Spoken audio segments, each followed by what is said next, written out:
क्या आप जानते हैं कि महादेव की नगरी काशी में प्रवेश करने के लिए स्वयं शिव की नहीं बल्कि उनके एक अवतार की आज्ञा लेनी पड़ती है। एक ऐसा अवतार जिसे मौत भी अपना राजा मानती है।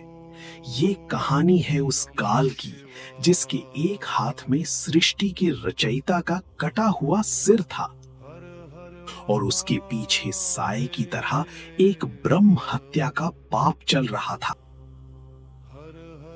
पुराणों के अनुसार एक बार त्रिदेवों में श्रेष्ठता को लेकर विवाद छिड़ गया। वेदों ने स्पष्ट रूप से महादेव को ही परम सत्य और सर्वश्रेष्ठ बताया।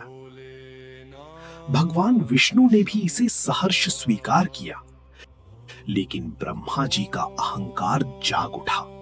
अभिमान में चूर होकर उन्होंने अपने पांचवें मुख से महादेव के स्वरूप और उनके गणों का उपहास करना शुरू कर दिया। ये देख स्वर्ण की स्वर्णिम शांति कांप उठी। देवताओं की आंखों में विस्मय था तथा ऋषियों के मुख पर भय और अपमान की छाया। ब्रह्मा जी का अहंकार देखकर महादेव का मौन प्रलय में बदल गया। तभी महादेव की भ्रुकुटी के मध्य से एक अत्यंत तेजस्वी और भयंकर स्वरूप प्रकट हुआ। साक्षात मृत्यु का अधिपति काल भैरव। महादेव के आदेश पर काल भैरव ने तनिक भी विलंब नहीं किया और ब्रह्मा जी के उस अहंकारी पांचवें मुख को धड़ से अलग कर दिया। ब्रह्मा का अहंकार तो नष्ट हुआ, लेकिन एक देवता का शीश काटने के कारण काल भैरव पर ब्रह्म हत्या का घोर पाप लग गया। वो कटा हुआ सिर उनके हाथ से पत्थर की तरह चिपक गया और ब्रह्म हत्या एक भयानक स्त्री का रूप लेकर उनके पीछे पीछे चलने लगी। पाप से मुक्ति के लिए महादेव ने उन्हें दंडपाणी के रूप में तीनों लोकों का भ्रमण करने का आदेश दिया।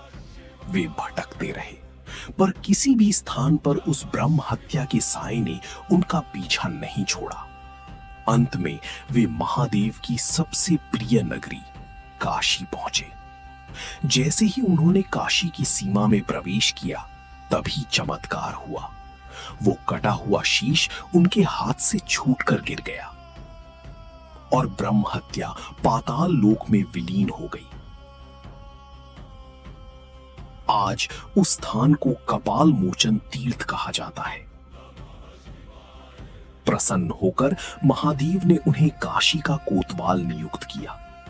आज भी जो काशी आता है उसे पहले काल भैरव संगीत की हाजिरी लगानी पड़ती है, क्योंकि वे ही यहाँ की असली रक्षक, न्यायाधीश और कोतवाल हैं। हो